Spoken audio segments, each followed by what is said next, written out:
te jure. Il est tu prenais la chanson des tu devais chanter. révélé en nous, il s'appelle Emmanuel.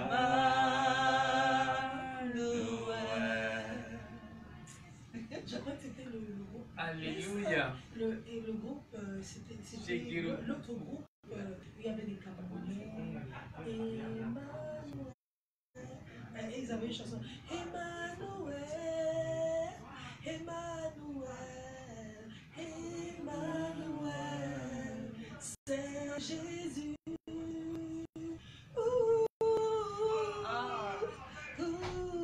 Et quand on chante comme ça, des voix comme ça, de temps en temps, le pasteur sort des prières en langue. C'était magique. Elle dit que cette version-là, c'est la prochaine fois.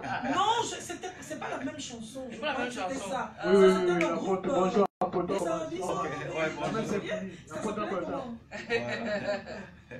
Ça, c'est vrai que. C'est le nom qui m'échappe. Oh, et c'est On va parler des poisons de nuit ce matin. C'est quoi déjà? Bonjour à Solange Biala, bonjour à tout le plateau, bonjour à la technique, bonjour également à tous les téléspectateurs qui nous suivent de par le monde. S'il faut définir poison de nuit, on est en train de dire ceci: le poison de nuit, c'est les repas mystiques, les repas maléfiques ou les repas démoniaques. Parce que dans la Bible, on nous interdit de manger les repas démoniaques. Ça veut dire que quand on parle de repas mystiques, ou bien les repas de nuit, ou le poison de nuit, on fait allusion à deux choses. On fait allusion à la nourriture qu'on reçoit, ou alors qu'on mange lorsqu'on est endormi. On parle aussi des nourritures qui ne sont pas conseillées, comme des repas sacrifiés aux démons. Tout ça entre dans le concept des repas de nuit. Et nuit, ici, tout le monde sait bien que lorsqu'on parle de nuit, on est en train de faire allusion ici des ténèbres, dans le concept que nous sommes en train d'aborder. Et tout ce qui est ténèbres est négatif et maléfique. Cela veut dire que lorsque tu parles d'un repas de nuit, c'est que quand tu es endormi,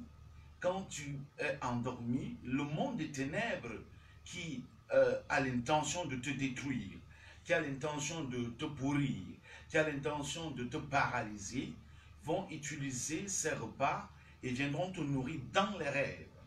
Pendant que tu seras en train de manger ce poisson brisé, ce poulet DG et je ne sais pas quoi d'autre, tu penses que c'est un repas normal. Or, c'est un poison de nuit parce que c'est les démons ou la sorcellerie qui a concordé ce mets. Et la plupart du temps, les gens pensent que c'est du poisson. En fait, c'est parce que le monde des ténèbres a constaté que tu aimes le poisson. Mais en réalité, c'est la chair humaine. C'est la chair humaine qu'on transforme soit en poulet, soit en poisson, soit en ce que tu aimes le plus. Si tu aimes le couscous, ils vont transformer ça en couscous. Et puis, ils viendront te donner ça dans des rêves. Ça peut aussi venir en forme de liquide. Cela veut dire qu'on peut prendre du sang. Le sang, lorsque tu bois ce sang, ça devient du poison dans ton corps. Mais comme on ne peut pas te montrer le sang dans les rêves, tu risques de refuser. Ils peuvent transformer ça en jus. Ils peuvent transformer ça en ce que tu aimes boire. Et dès que tu vas prendre quelques gouttes, il ne suffit même pas de prendre assez. Même si tu as pris 2 ou une seule goutte, tu es déjà infecté par ce poison de nuit. L'homme ayant dans 3 parties, dont la crépatite humaine, selon la métaphysique et même la théologie systématique, nous parlons de l'esprit, l'âme et le corps, selon 1 Thessaloniciens 5, le verset 23. Quand on dort, notre corps physique est endormi, mais notre esprit est actif. Et si donc notre esprit n'est pas rempli d'une certaine puissance, n'a pas une certaine onction, notre esprit sera donc vulnérable aux attaques et aux influences sataniques. Et comme la Bible nous dit dans 1 Pierre 5, le verset 8 à 9, que le diable rôde comme un lion rugissant cherchant qui est dévoré. Et la Bible pouvait également dire que l'homme aura pour ennemi les gens de sa propre famille. Cela veut dire que lorsque tes ennemis, soit de ta famille, soit de ton environnement professionnel, constatent qu'il y a du bonheur qui arrive à ta vie, il y a des bonnes choses qui sont dans le point de t'arriver, ils vont donc utiliser la méthode la plus facile, c'est de passer par des repas de nuit. Alors, comme tu n'as pas mis ton esprit dans la prière, et ton esprit n'est pas couvert par le feu ou bien par le sang de Jésus, ton esprit sera donc vulnérable, et c'est par là qu'ils pourront donc manipuler ton esprit à distance. Cela veut dire que celui-là qui te donne à manger mystiquement, soit il invoque ton esprit, et ton esprit apparaît dans le temple mystique, tu te retrouves donc en train de faire des rêves, ou vous êtes dans des fêtes, ou vous êtes dans le deuil. C'est parce qu'en fait, on a invoqué ton esprit. Ton esprit a voyagé et s'est retrouvé dans un lieu mystico-magico. Et dans cet endroit, donc, il est fort probable que ce soit comme une fête, il est fort probable que ce soit comme si c'était une cérémonie. Et on te sert donc à manger, ou toi-même tu te sers à manger. Et dès que tu manges directement, tu es influencé parce que la sémence est déjà installée en toi. Ils peuvent également procéder.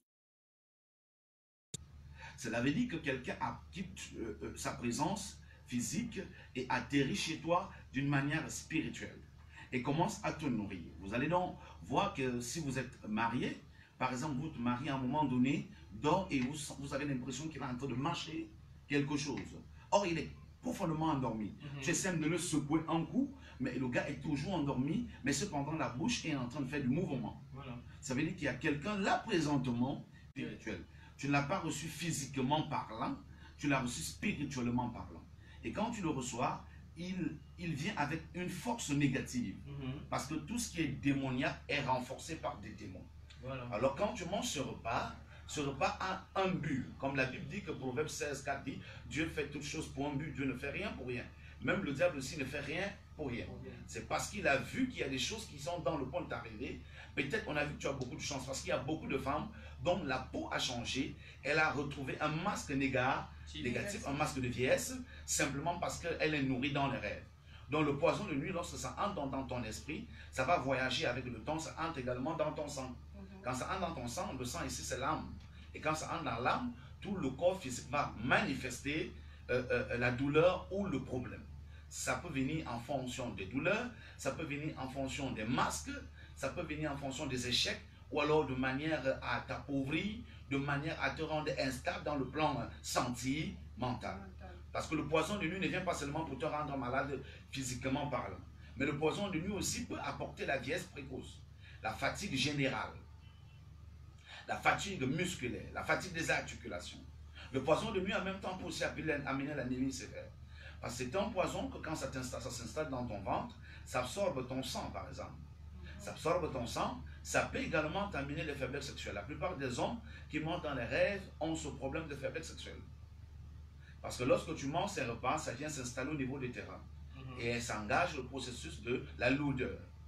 Ce point négatif va donc commencer à te donner une certaine fatigue et un dégoût sexuel, et tu n'arriveras plus à donner satisfaction à ton épouse. Et c'est un grand problème. Et il y a donc des gens aujourd'hui, d'autres personnes, quand ça atteint une phase supérieure, soit il devient malade et la maladie, il a des boutons qui sortent sur son corps, ou alors il devient très noir, quelqu'un qui était brun, mais qui a noirci brusquement, ça devient un peu compliqué. Ça, c'est le poison de nuit. Le poison de nuit, on ne le traite pas à l'hôpital. Il n'y a aucun produit en pharmacie qui va te délivrer de cette situation. Ça, il faut être réaliste. Il n'y a aucun comprimé scientifiquement parlant qui peut dégager cette oppression négative en toi. La seule chose qui peut te délivrer, c'est si seulement tu entres dans un processus de délivrance. Et la délivrance, comme le psaume 61, le verset 1 dit, là où nous sommes accablés, Dieu est là pour nous délivrer, car notre Dieu est un Dieu de délivrance. Je pense que c'est important pour le premier jet. Apôtre, je ne sais pas si il n'y a que les pauvres qui ont les poisons de nuit. Parce que j'ai jamais entendu un richissime qui dit que j'ai les poisons de nuit, j'ai les couches de nuit. Est-ce que c'est l'affaire des pauvres? Non, c'est peut-être parce que tu es dans un environnement d'une classe, je ne sais pas, mais moi je pense que on a rencontré des gens, on dit que cet homme nanti est mort, il a été empoisonné mystiquement. On a eu des cas comme ça. Par exemple, vous voyez des gens qui ont toujours des pieds enflés. Il y a des personnes riches qui ont des pieds enflés, mais à un moment donné, tu comprends que c'est le poison de nuit qui a une influence sur les là. Et peut-être, comme d'autres gens aiment masquer, ils ne peuvent pas vous dire ouvertement que c'est ça. mais il sait au-dedans de lui par rapport à ces sondages spirituels que c'est le poison de nuit qui est en train de l'influencer. Nous, on reçoit des milliers de personnes. Donc, il y a des hommes qui ont ce problème, nantis, qui ont des couches de nuit, qui n'ont même plus seulement les couches de nuit, mais les couches du jour. Wow. C'est-à-dire suffisamment de s'allonger au soir au bureau et ils se retrouvent en train de subir les couches de nuit, ça c'est clair. Il faut dire que tout le monde est victime lorsque on n'a pas une certaine protection ou une hygiène de vie spirituelle. Je connais quelqu'un qui est victime aussi de ça, de ces poisons de nuit. Parce que justement, je faisais beaucoup de recherches à propos pour savoir, parce qu'il y a beaucoup de rêves. Généralement, il y a des femmes, quand elles sont par exemple en période féconde, se retrouvent en train soit de manger des choses dans les rêves, et puis se réveillent. Apôtre, pourquoi précisément seulement à cette période-là? Ok, c'est pour 3 raisons. Premièrement, soit on veut détruire sa partie de fertilité, ça c'est d'un. De deux, lorsqu'une femme est en train de saigner, les gens qui veulent prendre son sang cherchent une porte d'entrée. Et la porte d'entrée s'engage lorsque on vient avec des repas de nuit et qu'elle commence à manger. Dès qu'elle mange, les démons la entrent directement dans sa vie et essayent de récupérer ce sang. Oui, moi je parle de la période de fécondité, quand elle entre en ovulation. En ovulation, oui, mais ça c'est parce qu'on veut simplement détruire le fœtus. Soit on veut détruire, soit ils veulent voler le fœtus. C'est pourquoi lorsqu'elle est en période d'ovulation, c'est là où elle se retrouve en train de manger à toutes les positions. C'est-à-dire endormie le jour, endormie la nuit, elle se retrouve en train de manger parce qu'on veut détruire le fœtus. On ne veut pas qu'elle accouche, on ne veut pas qu'elle fasse des enfants. Et maintenant, il y a dans des... Je vois souvent dans des... J'ai lu, des gens, on parle, des gens qui mangent par exemple des poissons et parfois qui se retrouvent dans un festin. Un festin, c'est comme une sorte un mariage. Et quand on se réveille, on se dit, mais le festin où la personne est en train de servir à manger aux gens, c'est quoi ce type, c'est quoi la signification? Ok, lorsque la personne est dans le monde spirituel, ou alors lorsque vous voyez quelqu'un qui, dans son rêve, se lève et va chercher lui-même à manger, ça veut également dire que la personne a une semence de sorcellerie qui veut déjà tendre à la maturité. Il faut vraiment faire attention avec ces éléments-là. Nous allons également trouver, il y a un aspect important à évoquer. Il y a des gens qui mangent dans la nuit parce qu'en journée, ils ont mangé un repas qui était embouté. Oui. Parce que parfois, si la femme qui vous fait à manger est initiée dans le monde des ténèbres, il est fort possible que même le repas physique soit envoûté. Et dans ce repas, elle met des incantations telles que lorsque vous allez manger ce repas, ça va pouvoir vous rendre, ça va rendre votre esprit facile à sortir de votre corps pour aller participer à des réunions mystiques. Il y a beaucoup d'ethnies au Cameroun où les gens passent par les repas du jour pour initier des gens dans le monde spirituel.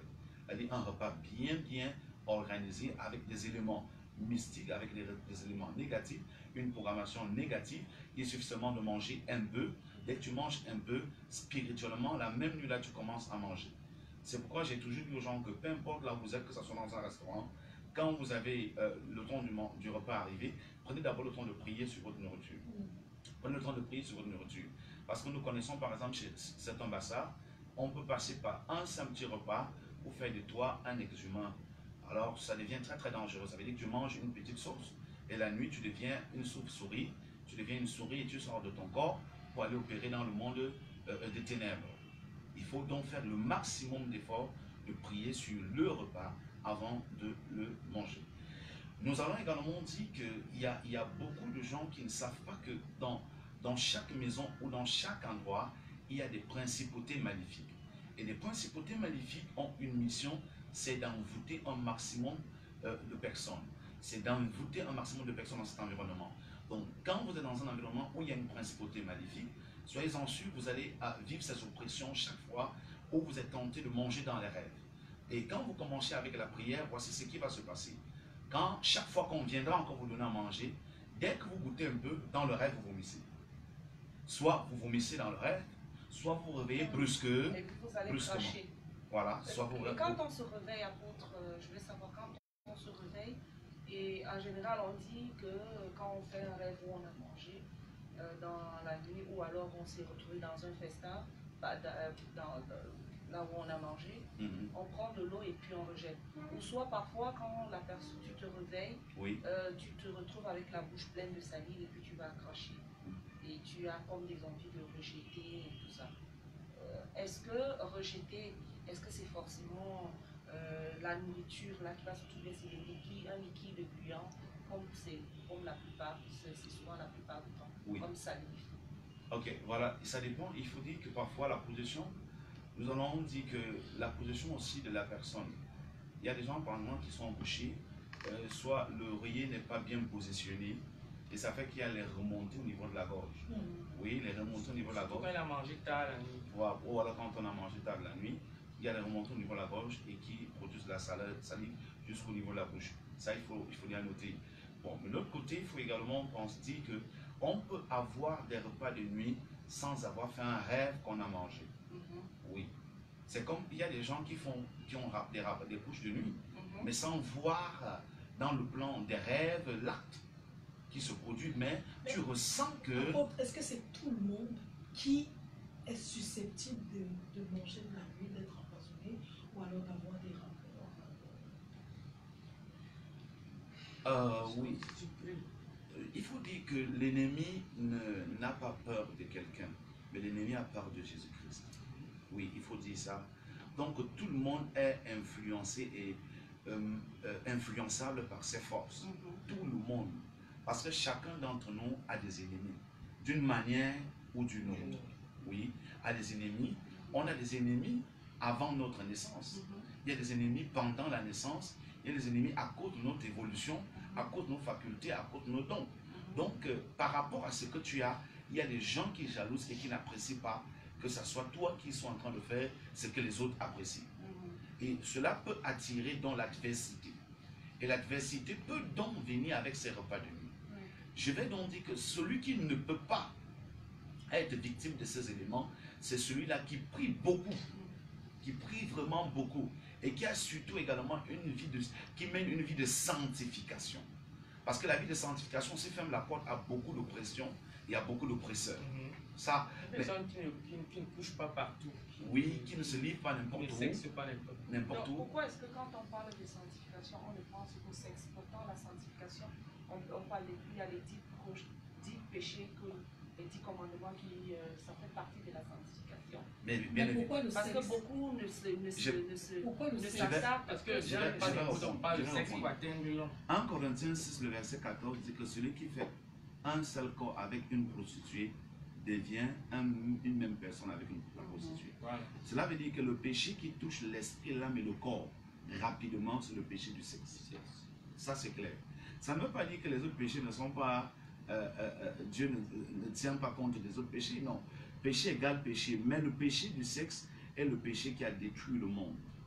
Et c'est un péché aujourd'hui qui bat encore plus son plein dans notre environnement. Partout, les gens sont tellement zélés dans cette vie d'impudicité et ça devient un peu plus compliqué. Parce que lorsque tu as des rapports avec quelqu'un qui est possédé, quelqu'un qui est influencé par le totem de sa famille, sois-en sûr, le même totem aussi va t'influencer, les mêmes oppresseurs que la personne avait dans sa vie vont aussi venir dans ta vie. Parce que l'ennemi de ton ami est également ton ennemi. Dans le monde spirituel, c'est comme ça que ça se passe. Il n'y a pas d'à peu près dans le monde spirituel. Ça veut dire que si Solange... Et l'ami de ton ami devient d'office voilà. ton ami aussi. Ça, c'est clair. Cela veut dire que dans le monde spirituel, lorsque quelqu'un se rend compte, lorsque quelqu'un persécute l'apôtre Olinga, et s'il n'arrive pas à m'avoir, il sait qu'en frappant la personne qui est à côté de moi, je vais me sentir blessé. Donc je serai choqué d'une manière ou d'une autre. Et il aura déjà atteint sa cible d'une manière ou d'une autre également. Donc il faut faire attention avec ces choses-là. Dans le monde spirituel, nous enseigne que le péché qui attire plus d'oppresseurs, plus de démons, c'est le péché de l'impudicité. Qui est le sexe. Qui est le sexe. Et tout ce qui va avec. Et tout ce qui va avec. Parce qu'il est important quand même de le rappeler. Apôtre, comment est-ce qu'on fait donc lorsqu'on est victime de ça, lorsque on a ses rêves, on sent qu'il y a quelque chose qui ne va pas dans notre vie, que faut-il faire? Quelle est la réaction adéquate à ce moment? Je pense donc qu'avant de répondre à la question de Soso, il y a quelque chose que j'aimerais demander à l'apôtre. Est-ce que quelqu'un ne peut pas manger dans la nuit et que c'est un médicament qu'on lui a donné pour guérir? Parce que j'ai eu une expérience comme ça, quelqu'un disait qu'on lui a donné un remède à manger plutôt dans la nuit et il a guéri le matin. Ok.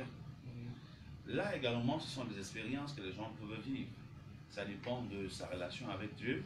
Mais j'ai toujours entendu des gens dire que c'est mon grand-père, c'est mon oncle qui est venu me donner le médicament dans le rêve. Et je dis, c'est pas vraiment ça. Ça c'est clair, c'est pas vraiment ça. Dieu peut utiliser la peau de quelqu'un que Dieu lui-même sait que tu affectionnais cette personne. Tu considérais et tu faisais tellement confiance à cette personne. Alors l'Éternel peut envoyer un ange qui prend l'image de la personne pour te donner un traitement dans le plan spirituel. Puisque l'homme est esprit, alors on ne peut pas dénier, on ne peut pas refuser, douter de cet élément-là. Il y a ce qu'on appelle la guérison divine, la guérison spirituelle.